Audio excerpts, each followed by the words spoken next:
Okay, hi, welcome. This is Erin, and this is Bold Beginnings. And so, Bold Beginnings is about starting something new, learning how to be more self-sufficient, and um, no matter where you are, what your background is, I just hope that we can inspire people that they can also be more self-sufficient and even maybe one day call themselves homesteaders, whether you're on an acre of land, 10 acres, or even in your neighborhood. I hope everyone feels more bold to try new things and learn how to take care of themselves more with bold beginnings. So today we have with us Erinn. Erinn, can you introduce yourself a little bit and tell us what you're all about?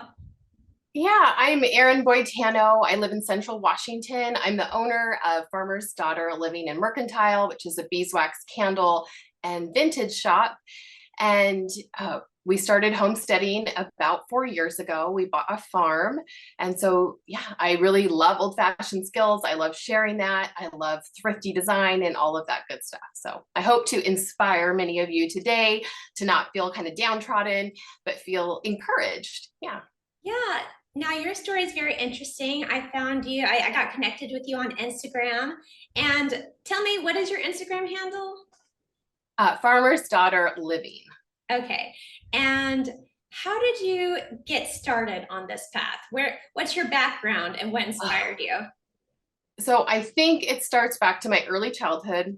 I lived in North Idaho. We had a small farm, probably what we would consider today as a modern homestead. It wasn't something that we called it a homestead because that's, great grandparents had a homestead, but it definitely was what we consider a modern homestead today. And so I grew up with, animals and large gardens, but my father passed away when I was very, very young. And so I just had that as my childhood. And then while my grandparents had a farm and they had large gardens, they had draft horses that they plowed their fields with.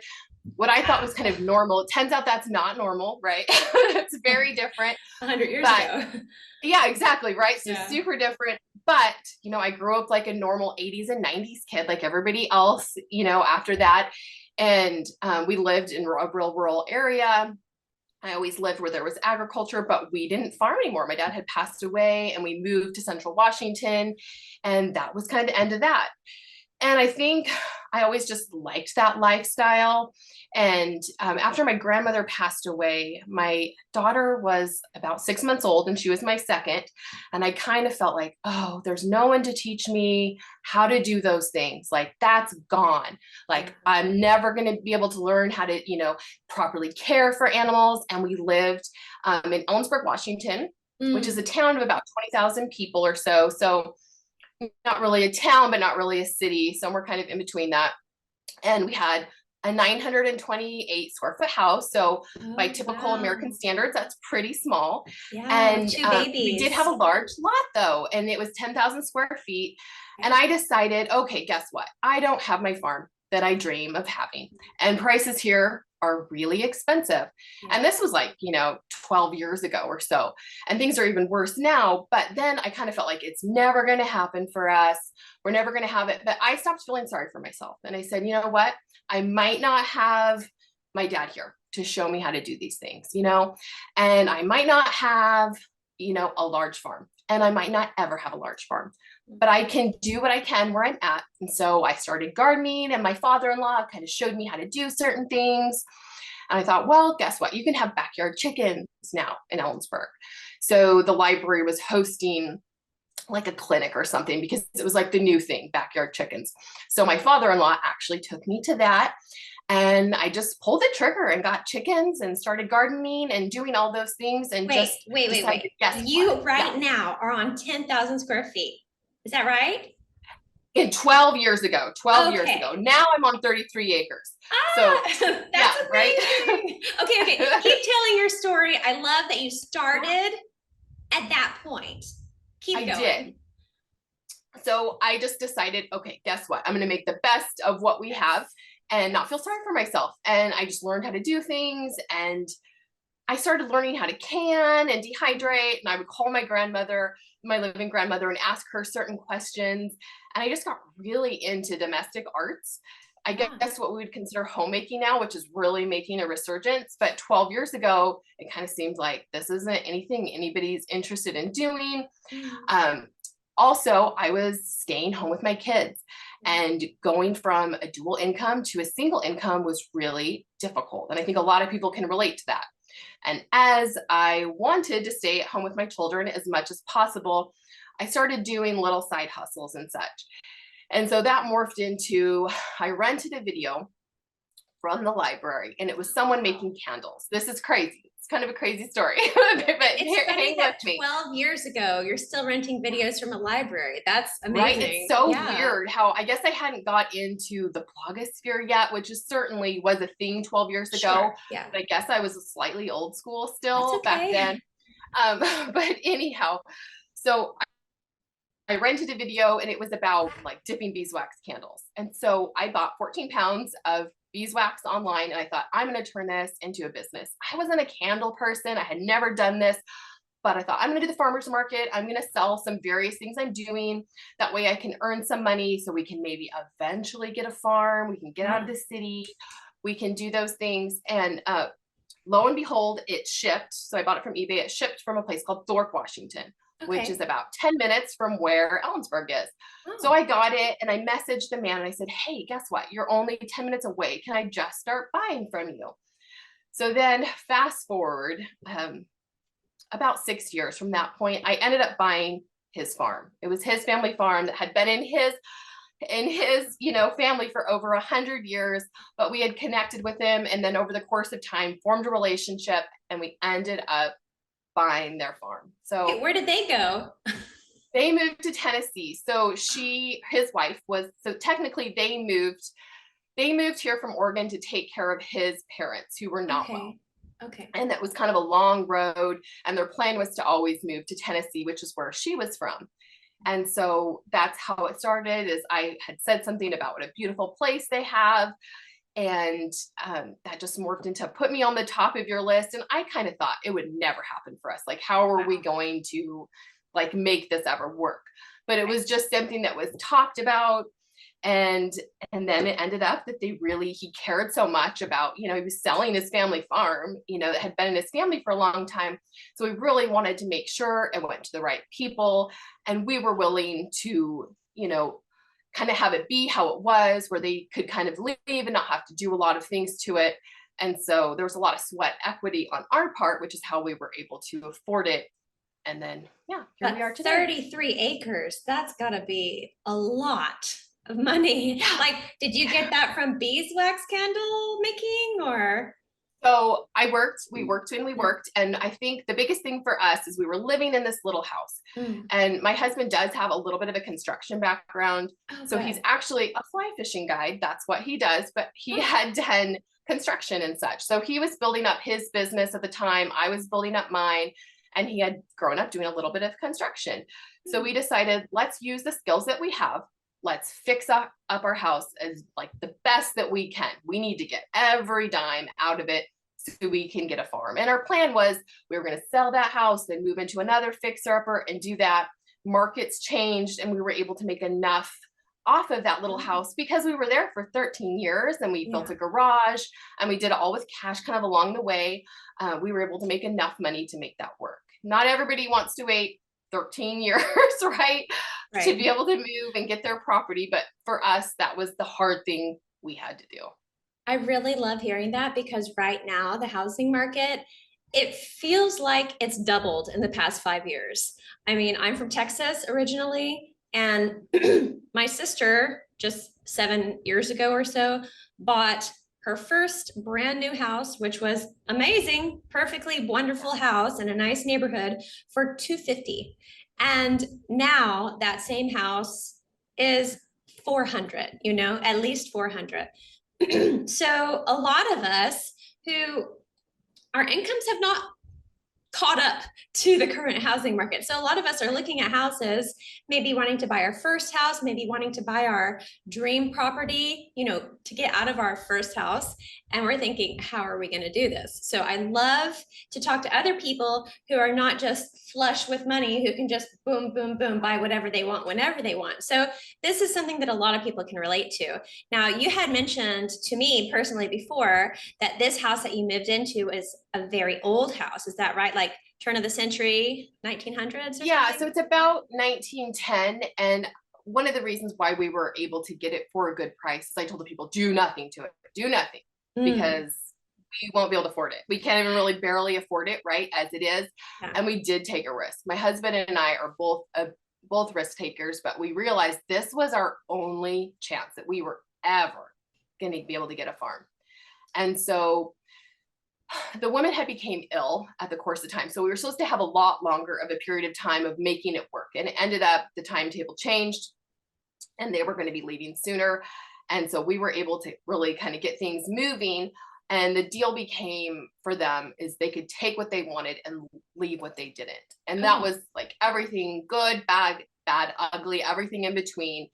You know, my gosh, I want to say we got rid of 20,000 pounds of garbage in the first month alone. So it was just excess stuff. It was our opportunity and we took it for that. yeah. This house was well taken care of. Okay. It had a big remodel in the 80s and 90s, Mm, but it was like, you know, if the roof needed fixed, that was taken care of. But it mm. was very 1980s looking. And then the yard had been run down, weeds had kind of taken over. You know, things just happened very quickly over time. And, you know, the 80s renovation, it needed remodeled. And so they knew, okay, we're going to have to put on a porch. We're going to have to do new counters. We're going to have to clear it all out. There was one building that had pretty significant rodent issues. So Mm. we took on a lot. It was a lot. And I don't necessarily recommend it for everyone, but we knew it was really this was our opportunity. And Wow, so that's we did it. amazing. And for 2 years, it was nuts.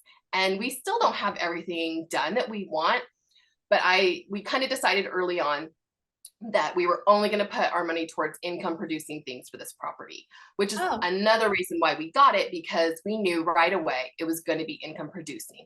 There mm. was 20 acres that we could lease out to another farmer till we got our head on straight. We figured things out. That way we'd have some money coming in. It came with a lot of good things, including 18 cows. Oh my So, goodness, so that's it was like it amazing. came with it was, they had started this homestead and they wanted it to go to other people like that. So, Wow. you know, we had some cow experience, but not this kind of cow experience. So it That was a sounds lot. so overwhelming. Like, It was, but we just knew that we had wanted it for so long. Right. And okay, so we were able to, we'd always say, this is our dream. This is our dream, you know? And right. it was hard, but now here we are. We're able to enjoy it more. We're getting the hang of things. We're figuring out what we like.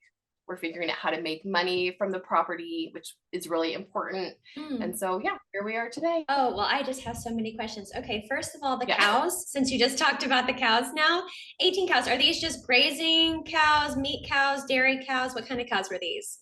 Yeah, so we have Angus Charolais cross, so those are beef cattle, and we keep about 6 moms. Those are the cows. We have a bull, and then they just all calves. So we have their calves, we have their 1-year-olds, and some of their 2-year-olds that haven't been butchered yet.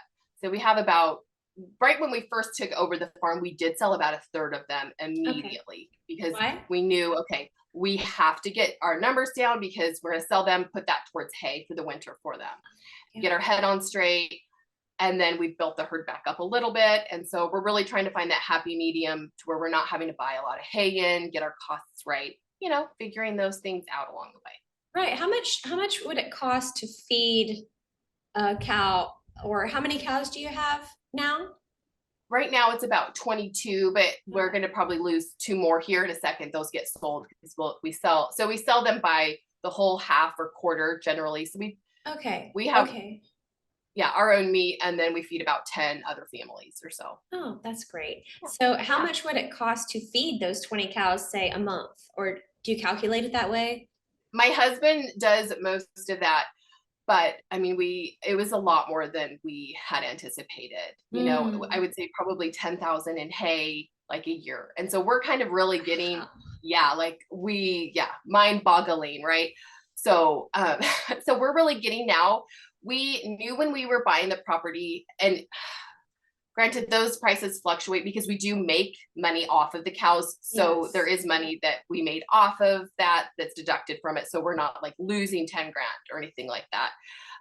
But now we knew our goal was eventually to hay our field. And so we were leasing Yes. it. We were taking that money, putting part of it towards our water bill, and then for like irrigation and things like that. And Mm. then the rest we would put towards buying a piece of hay equipment. And so over the Oh. course of 3 years, we were able to buy very used, old, needs work hay equipment. And so now last year we started haying our own property, and we're doing it again this year. We're getting ready to cut. So we're learning the ropes. We're not pros, and that will definitely drive the cost down for hay. We shouldn't have to buy any hay So anymore. is So this your first harvest this year or was that last year? last year was. So we kind of were really lucky. My father-in-law, we planted one of his fields, and we had some of the equipment, and he has a smaller piece that he had put in hay, and we were able to kind of start with that and then move on to our 20 acres. And so Mm. yeah, last year was our first year doing it, and yeah, Wait, we're figuring it out, but it went did you well. grow 20 acres of hay? Yeah, so that was another thing great Wow. about the property. It was already planted in Timothy hay. And Okay. so yeah, so Wow, and that's then really we do have some amazing. of it in pasture. Technically, a lot of it needs reseeded for the cows and things like that. But it's a long goal kind of a thing that we have going. And we're Wow, learning, you know? I'm sure. So do you harvest your own hay or do you get someone to do that? So at first we leased it to another farmer, and he paid us a specific amount every year, and then he took all the hay. Mm. Last year we started by we bought a swather, which that cuts it, and then we bought a hay rake and a tedder, and that kind of fluffs it, and then a baler.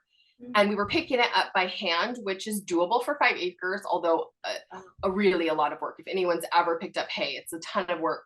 And then we had cut our hay, and we were in the process of baling it. And we thought, how are we going to do this on 20 acres? We're going to die. We will die. So Yes. we had been looking for a while and had some money that we had been saving and put into buying a harrow bed, which picks it up for us. And so that's a learning curve. You know, Yeah. we've never driven a harrow bed before, so we're figuring things out.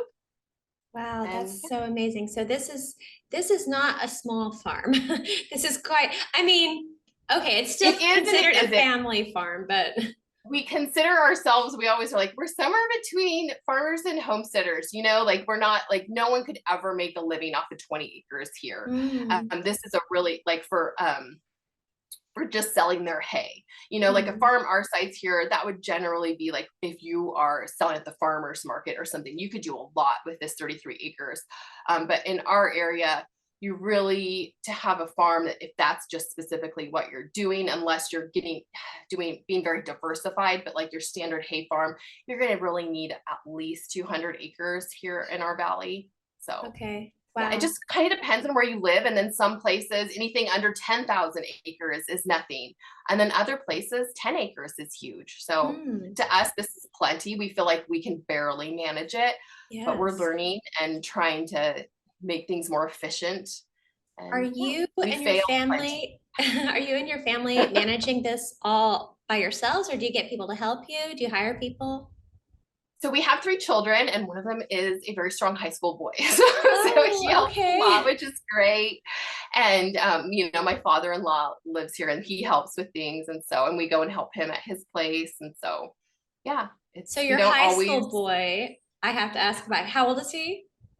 So he's 16 now, Okay, I have a but he was 13-year-old, 13. He and was 13 when we moved here.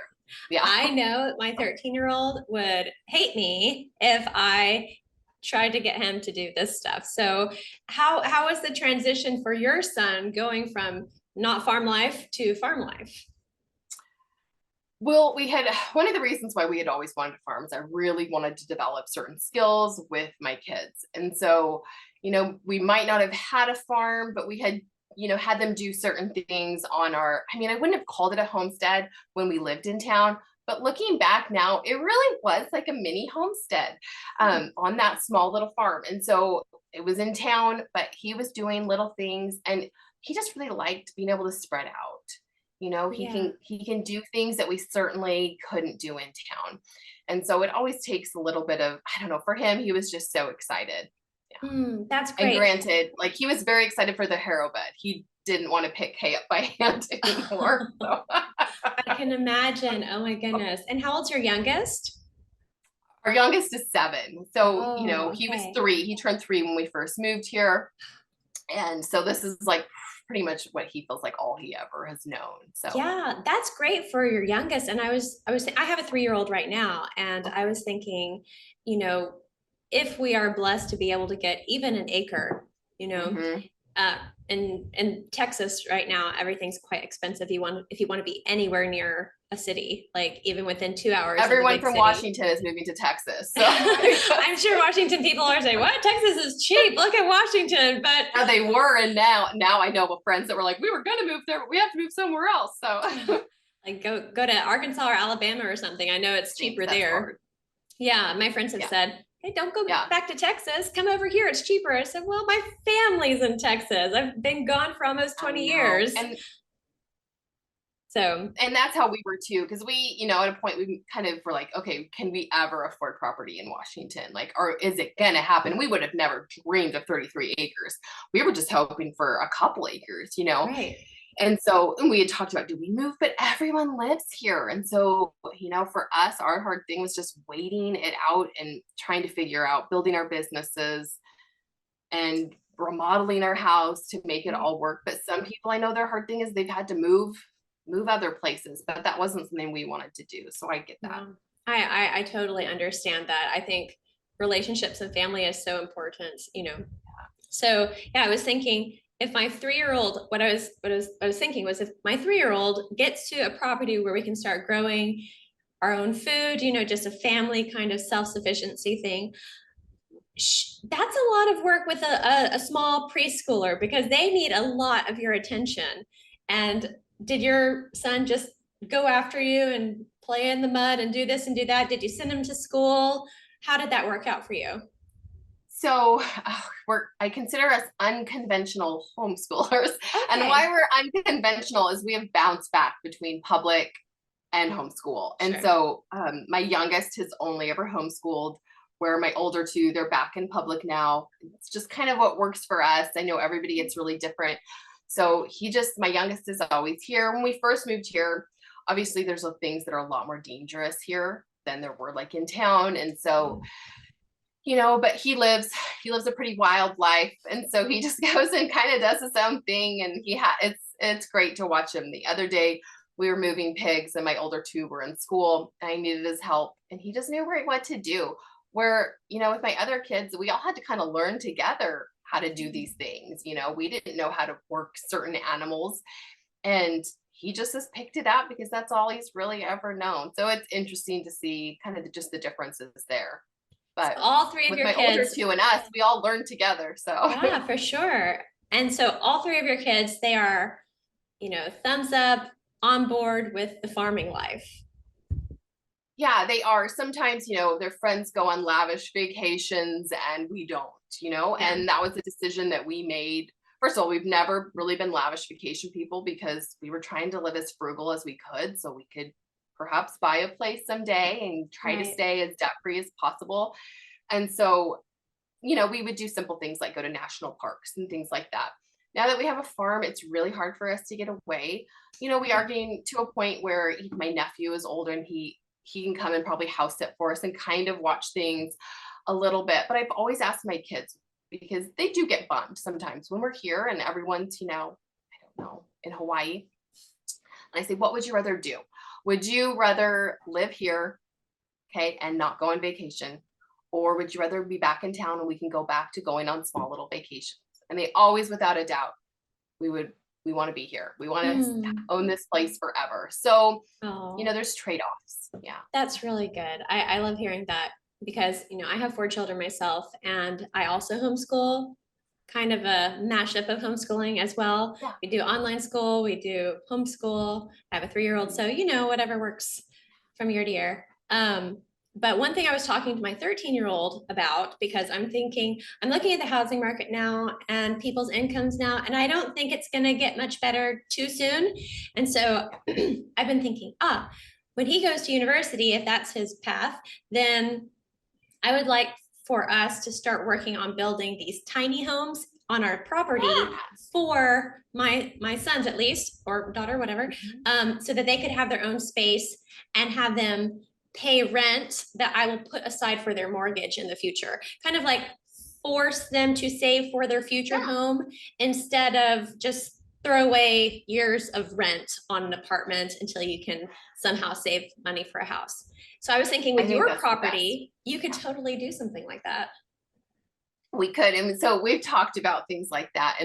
And one thing that we have is it used to be a honey manufacturing facility. And one of the buildings, it has different infrastructures and they were all kind of a wreck, right? And one of them needed to be completely gutted. But we have put some time into it because it could potentially be something that we use as an Airbnb or something like that to have extra income. We're not quite 100% there yet, but slowly working on those things. But yeah, the kids, my son wanted to buy one of those sheds that you can buy places or whatever and put somewhere and live in it. I'm like, not quite yet. Still a bit young for that. Yeah. Want my eyes on you. No. Yeah. Yeah, they're very independent as teenagers. But speaking of the honey place, I did want to talk to you about that because I was thinking you must have bought also a honey farm, because if he was selling you beeswax for the candles, then did you get a lot of bees when you moved there? So it's such an interesting thing. So his dad, they had started a honey company called Anna's Honey. It's kind of a famous company. They sold it. And so they were retired when they moved here. So sort of a long story, but they sold the honey company and I think he liked kind of working. And so he had all of his beekeeper friends and he would buy beeswax from them. And just so he was kind of doing that in retirement, was filtering beeswax and selling it. And then that's how I met him and bought it off of eBay. And so there was a lot of, that was part of our deal, is there was some beeswax equipment that came with the place. And then I went from being able to not really make a lot of candles. Like I could go through about 800 pounds or so a year in my little place I went from eventually selling over 6,000 pounds and really honestly being able to double that. And so right now things were really crazy.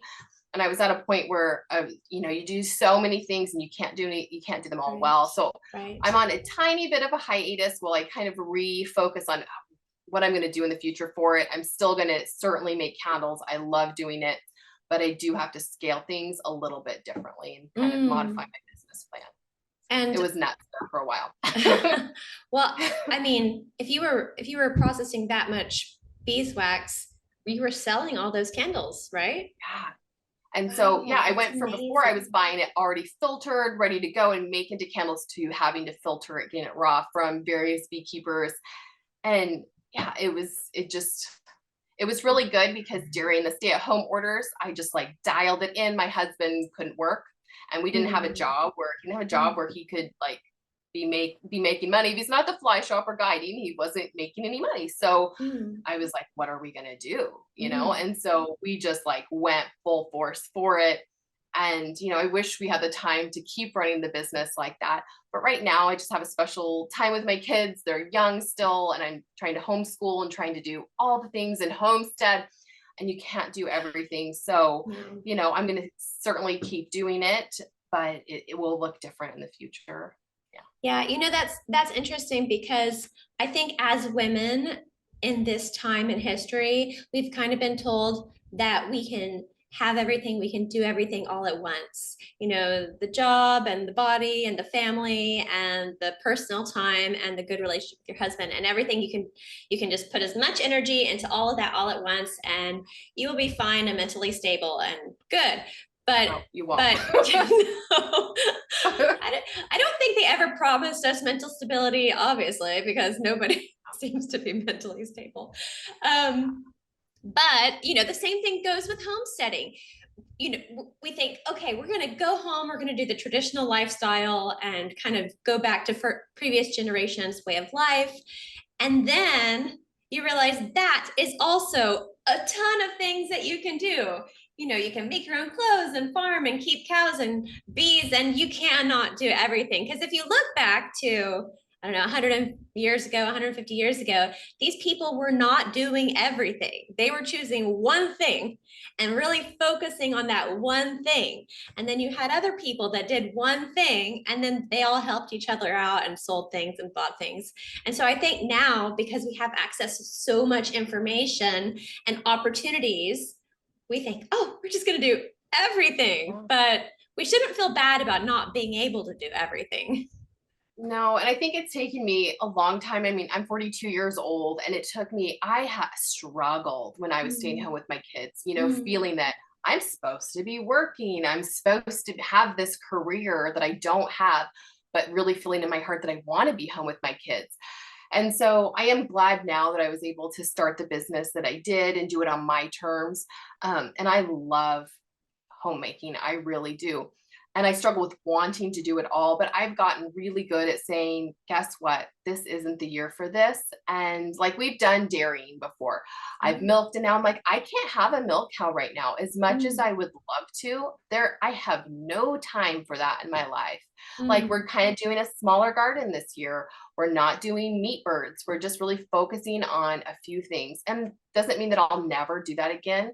Like I would love to be able to spin wool and loom, but maybe I'll do that when I'm 80. Like, That's like you amazing. have all these things that like you want to do. I want to Yeah. live a Tasha Tudor lifestyle, but like you can't do it all. I also, once I heard a quote from her saying she always just wanted to work enough to keep the wolves off the door. And that's kind of how I feel sometimes. Like I want to Mm. be, I love entrepreneurship. It's something I didn't think that I would like, but I do. But then I get to these points too where I'm like, yeah, I just want to do enough to keep the wolves off the door. So who knows?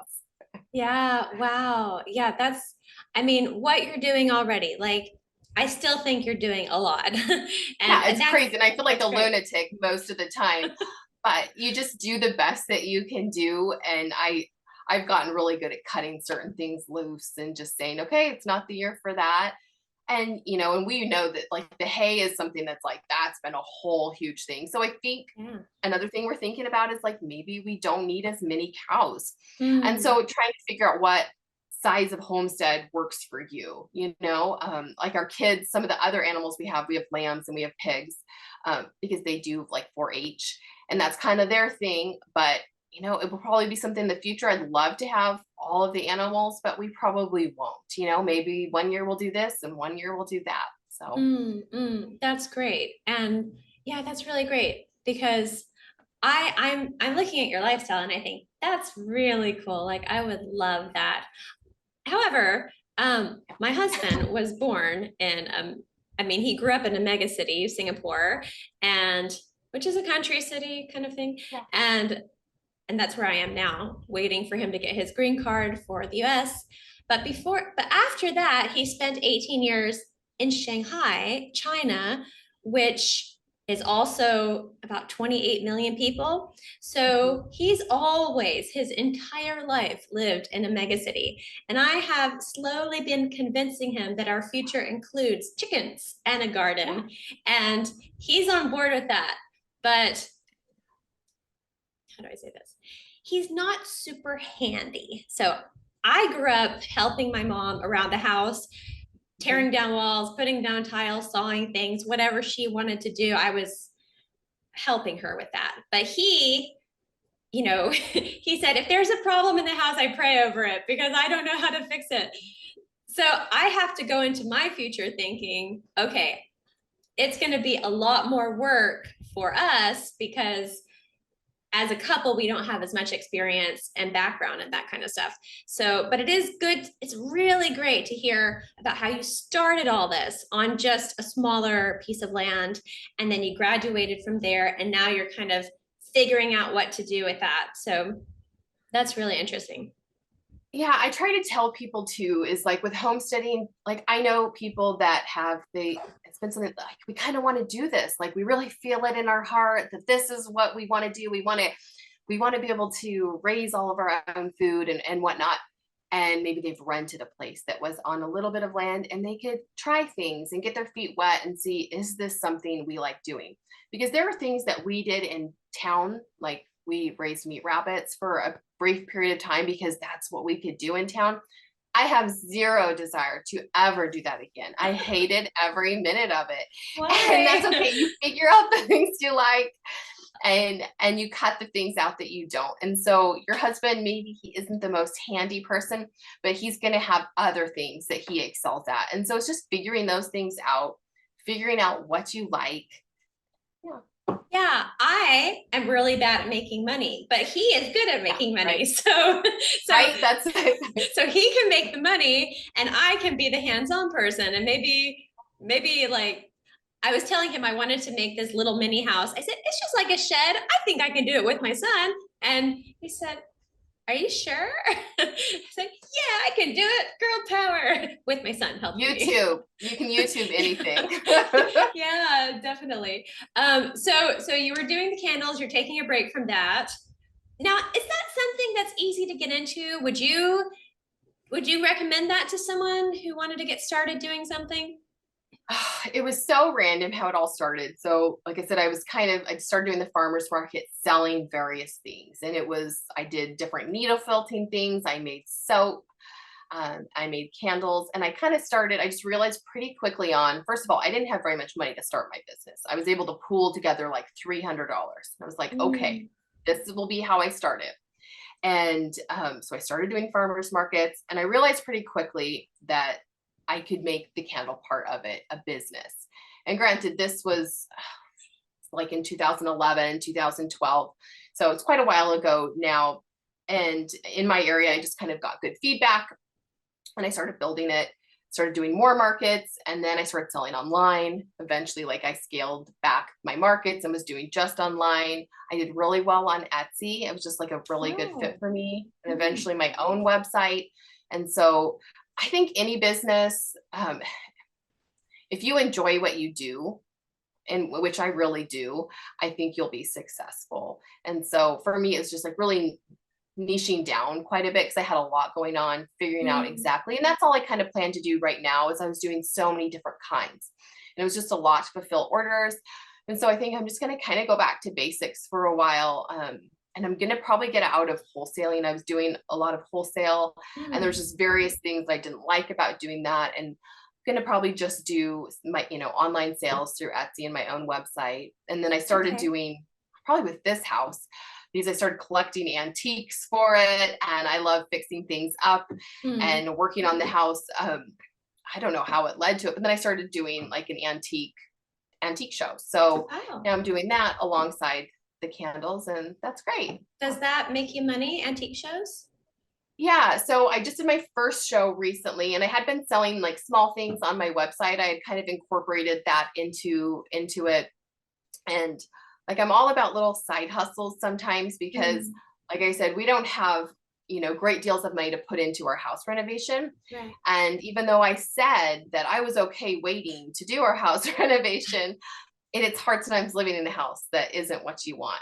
Right. And so we had started like a laundry room project and I really wanted to finish it. So I just got a bunch of free furniture, flipped it, and I made a couple $1,000s to put towards the renovation. Wow. And then that's kind of led to, okay, well, I really love antiques. And I love fixing things. And so I'll add that, and do just like 2 shows a year. And that's a little extra money to go towards this and that. So. Okay, that's great. Yeah, because I think one thing that I think it's a desire of so many women to be able to spend more time at home with their families. I know it's not everyone's calling, but for those who want to, that's how I am very anti MLM. And so because I know that it's very predatory towards women who desire to be with their families. And most, like 98% of people who are in it do not even make minimum wage. And so I'm always about people who are starting these real side hustles that are actually their own business, where the work you put in is guaranteed to get you something. Yeah. and it's not depending on other people joining under you or having a team or whatever, or forging these fake friendships that are just based on selling things. And sorry, I'm very anti No, against I get MLM. it. I actually did Pampered Chef at one point Oh in time when I was yeah. like, and actually I would say out of all the MLMs, it's probably like an okay one, Oh yeah. but I don't do, it was one of those things where it's like, why would I do that when I can do my own thing? Right. Make my own rules, set exactly what I'm making, like build my own business, not build a business for somebody else. Exactly. And Yeah. so, there's just the sky's the limit nowadays with things.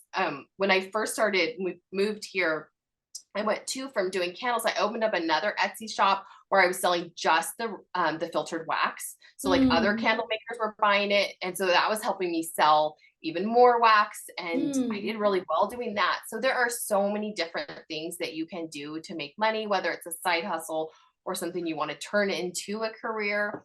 And Yeah. then with a homestead, I mean, you have to be very careful because sometimes hobbies are expensive, but sometimes they can be income generating. And so if you work really hard at things and you figure out what works in your area, your homestead can make money for you, even So if for it's just a small one. so for you personally, your homestead um, money making hobbies would be the candle making and the antiques. Is there anything else that you're doing? For me, so then it's like we're selling our beef, and we're Oh yeah, selling, of and we have sold course. pork before. Uh, Hmm. Feed prices are pretty expensive for pigs right now, so we're not kind of going there. And then we did sell hay last year, and we're not going to this year because then we had to buy hay. So we're really trying to figure out about exactly how much we need. So yeah, Right. Okay. Well, that's there's great. other things we could do. Sometimes I want to have one of those little stands out front of my house where I sell my little farm stuff, but I'm not there yet. Like I probably sound Mm. like a lunatic doing all these things. So I try to scale things down and get realistic because I think it's, the business brain just saying, oh, you could do this, this, and that. But I have to try to stay sane and, maybe I'll do some of these Do things and maybe not I won't. sound like a lunatic. Stop Okay. saying that. I think you've said that like 3 or 4 times in this Okay. conversation. You are amazing. You are like superwoman. You are an inspiration. Like, what is a lunatic? I think a lunatic is someone who puts all their life into working for something that they hate and then coming home so mentally exhausted and drained that they just turn off their mind and look at a screen until they become unconscious. Like that is lunacy that so many of us are in. And so what you're doing is finding sanity, and maybe it's a little bumpy along the way, but I think it's great.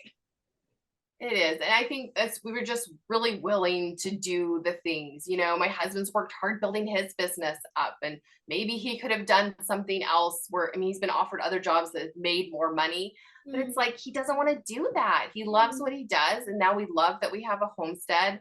And I think work, as soon as it has such a bad connotation, it only does if you despise what you're doing. And so, we would certainly be further ahead in life financially if we didn't just do the things that we love. But Right. that's just been something that we've focused on. That's important to us, and you should love what you do. Yeah, and that's great. It's I know hard a lot. enough sometimes, so you might as well try to be enjoying your work. Right, right. Definitely. And so that's the money making aspect of your homestead. And now I also noticed on your Instagram all these little homestead projects and self-sufficiency projects you're doing. One of them I noticed was preserving eggs. Is that because your chickens produce too many eggs? Yeah, so we've done different things over the years with chickens. And last year we had old chickens. It was a whole thing. We probably weren't being as efficient as possible. This year, now we have kind of a new flock. We have a lot of eggs. And so really with most of the animals that we have here, I try to make them be worth their their time here. And so in a perfect world, I do not want to buy a single egg all year long. And chickens Yeah. really only lay mostly in the spring, summer, and early fall. And so they're going to take some Mm. time off when it's dark. Some people will put lights in their coops so they'll keep line. It's like I just kind of give them their time off, right? Mm. Everybody deserves a little bit of time off. And so what I do, you get a ton of eggs, usually early spring.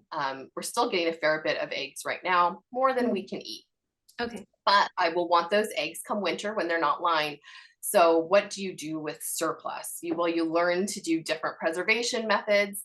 And I do anything from, I'll make different egg noodle pastas that use a lot of eggs. Maybe I'll make meringues that use a lot of eggs. But I also lime my eggs. And it's something, I think with homesteading, with anything that you make, sometimes you can be so afraid to do these different things that people used to do. And it seems like, oh my gosh, I'm going to die, right? We're told that you certainly can't do that anymore, but liming eggs it's a really old fashioned way of preserving eggs. And you take slacked lime, hydrated lime, you mix it with water, and it preserves your eggs. Other people will oil their eggs, but really the limed eggs tends to last really, really quite well.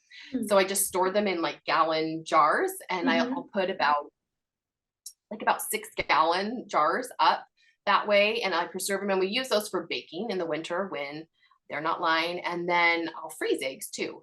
So I'll put them in a blender, and usually about whatever your family would eat for a frittata or a breakfast casserole, something that you're mixing with other vegetables and meat.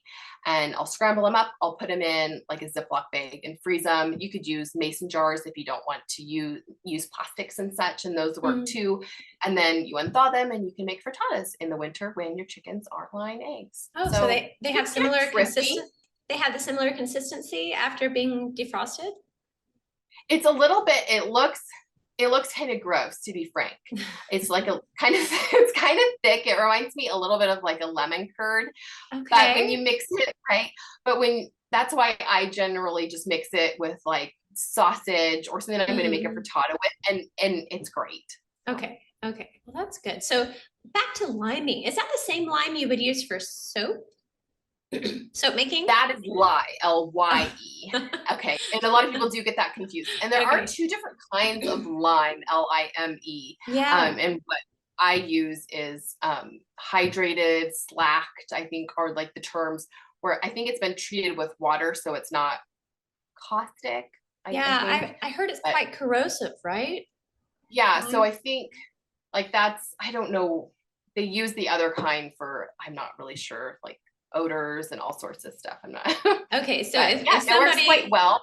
If somebody's listening, it's what they make hominy with. So I mean, it is a product that's used for foods, and so it always kind of reminds me of that smell in the bucket the eggs do. Do you get it from Amazon or from a specialty store? So the first time I was like hunting it down, and I went to the feed store, and they were like, "What are you talking about, slacked lime?" Right? And so I was trying to figure out the right name. And then I saw that you could just use pickling lime. So right in the canning section of your store, where you'll find like pickling salts and things like that, there'll be a pickling lime, because people will add it to their pickles. I think it makes crisper pickles, I believe. I could be wrong. I've never used it in pickle making, but I used that. And so that's a small bag. Now that we have a farm, sometimes I do put lime down, like after our pigs have been butchered in their area. So it just like, it cleans everything out until we get them again. So I buy large bags at the feed store now, and then I'll just put a little jar that I'll take into the kitchen, and I'll have in there for egg season. So if people use it for pickling, it's a food grade lime. It's not going to hurt you. It's a food grade lime. Yeah. Okay. That's good to know. Scary, but it's really not. So you have a gallon jar. You first fill it with eggs, and I'll fill it with water. So about all the way, or I'll use like a half a gallon jar of water, and I'll put in about 2 ounces of lime.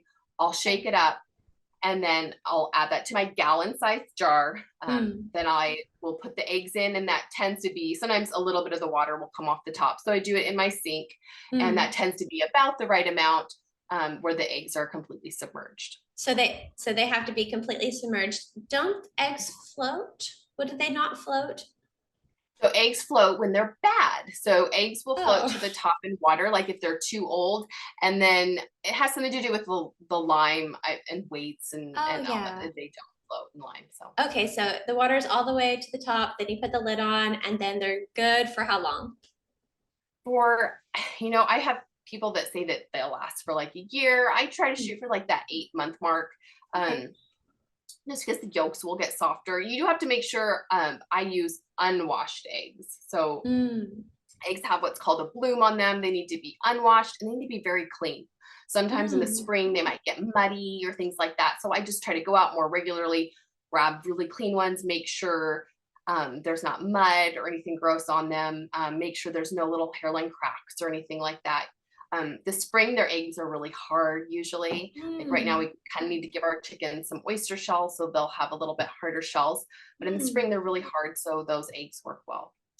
So don't chickens like poo on their eggs? Yeah, so that and and so they generally, if we keep our coop really clean and I'm changing out the shavings in their boxes, they won't. But if I kind Okay. of let it get dirty and stuff, then it's gross and I don't use those eggs. Okay, so you need clean eggs that are not washed. What happens when you wash the eggs? It takes the bloom off. I mean, this is what people say. I do wonder as I'm like grabbing them with my wet hand that's been in lime water if that's taking the bloom off. But regardless, they're going in the water right then and there. But I Okay, think they just okay. don't want like scrubbed where you're scrubbing a special layer off of them that protects Oh, them. that's And they need to interesting. be fresh too. So I try to do it right after they come out, not let them sit on the counter for a week or anything like that. Okay. Wow, it's crazy because we've already been talking for about 55 minutes and I'm Right. just, isn't that crazy? I have so much to talk to you about, but I try to keep it within an hour. So I'll just have one more thing to talk to you about. And yeah, man, the time goes fast when you're having fun. So I noticed you made this some kind of berry concoction that's elderberry. Is that what it was? Elderberry syrup. Yeah. Okay, so do you grow your own elderberries? We do. So we're really lucky because there happens to just be elderberries that are naturally on our property, right? So Oh, I had made it before we lived here in Washington. I'm sure there's various kinds, but we have blue elderberries. okay. And so before I'd kind of go and I'd forage, what I love about elderberries is that it's really easy to identify. I think there's like Mm, pokeberries or something. They really look quite different. So okay. you always feel like if you're foraging, right, that you're going to surely die and kill yourself from poison. But with elderberries, it's really easy to ID them. Okay. And so you don't have to feel like that. And probably early on in my journey, when I was really getting into the domestic arts, I was kind of experimenting with different medicinal things. And that's Mm, something I'd certainly like to do more of, is learning about natural herbs. And I had taken an aromatherapy class at one point, but I would like to definitely learn more about herbs. mm. But so I had made elderberry syrup, and then we moved here, and there's several elderberry trees. And so Wow. usually when it gets cold, you'll clip the elderberries when they're ripe, and I put mine in the freezer because Mm, that way you're not picking one little berry off at a time, and then they just kind of crumble right off after they've been frozen, and mm. you'll cook them down. I think I do. Your recipe can vary. I don't have a very specific one, but about 8 cups of water to 8 cups of elderberries, and you could Hmm. certainly do it smaller, and you'll cook it for about an hour, maybe 45 minutes or so, and until you make kind of a juice. I'll throw sometimes in, depending on the year, I might throw rose hips in because they have a lot of Oh, vitamin C. And that's okay. what elderberries have, a lot of vitamin C, lots of Okay. antioxidants. They're kind of known for being like an immune booster. Mm, And so I'll cook those down, and then you strain them because you don't want to eat the seeds or anything like that. I don't know mm. that they're poison, but they're not good for you. So you'll Okay. strain it out of like a jelly bag or muslin or something, kind of like you would if you were making grape jelly or any Okay. other jellies for that matter. Hmm. And then that's when I pour in. After I strain it, I'll put it back in the pan, and I'll pour in all my raw honey. So you might Okay. add 1 or 2 cups depending on how sweet you like it. Hmm. Sometimes I'll add cinnamon, nutmeg, things like that, just to flavor it a little bit more. Some Mm. people love elderberry. I have 2 kids that really don't like it. Oh, But if I put enough cinnamon and stuff in it, then they'll take it. yeah. And then I just bottle it up, and I usually keep most of mine in smaller jars in the freezer, Mm. just in half pint jars. And we pull one out, and everyone takes, the little ones take a teaspoon, I'll take a tablespoon. We're not always great about taking it, but cold and flu season, we'll try to take it daily. It's kind of something that you want to already be taking, not just take when you get sick, because it Right. is boosting your immune system. And you don't want to wait for your immune system to be like wacky and doing different things and then give more power, to it with them with Right. So it's elderberry. more like But a supplement, like a vitamin C it's kind of good supplement. supplement. It's good to be taking it before. You can certainly take it like right when it starts, and maybe we go from taking just, the teaspoon to taking it several times a day, and that helps. Yeah. But I Mm, think anything to mm. boost your immune system is good. some people, if you have like an immune disorder, that might not be a great thing to take just Okay. because it's boosting your immune system that's doing wacky things. That would Oh, then make it, be more powerful doing those right. wacky things. Okay. You know what has really helped me? I always tell this to all my friends. Um, if you ever get a little bit of a scratchiness in your throat, I don't know, have you tried throat coat tea? It's a I traditional. love throat coat tea. I know. All of their teas, they're the best. They Yeah. are. Once I discovered it, every time I go back to the States, I will bring literally 10 to 15 boxes back with me to China or Singapore, and then just give them to my friends because we don't actually get sick that much. But also, if I ever have a scratchy throat, I'll drink at least 3 cups. And I have not had a sore throat in years and years and years because of that tea. So, Yeah. yeah, but you already No, know I about it. agree. Yeah, it's a good Yeah. one. And my mother-in-law, I shared it with her and she just thinks it's the best thing now. So yeah, it's a good one. Oh, okay. Okay. Well, Yeah. sadly, oh my gosh, it's already been an I hour. know. I could talk to you forever, but I've really I know. enjoyed my time with you. So thanks for Yes. having me on. You have so much value to share, and you've been so inspiring to me. And you are not a lunatic. You are absolutely sane. And I'm going to keep following what you're doing. So, again, if people want to connect with you, see more what you're doing, they would go to your Instagram. Is that right? Yeah, farmer's daughter living.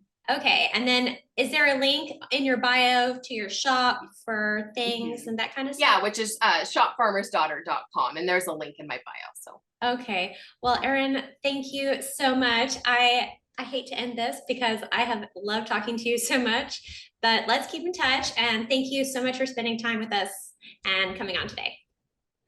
thank you so much. All right. Bye, Erinn.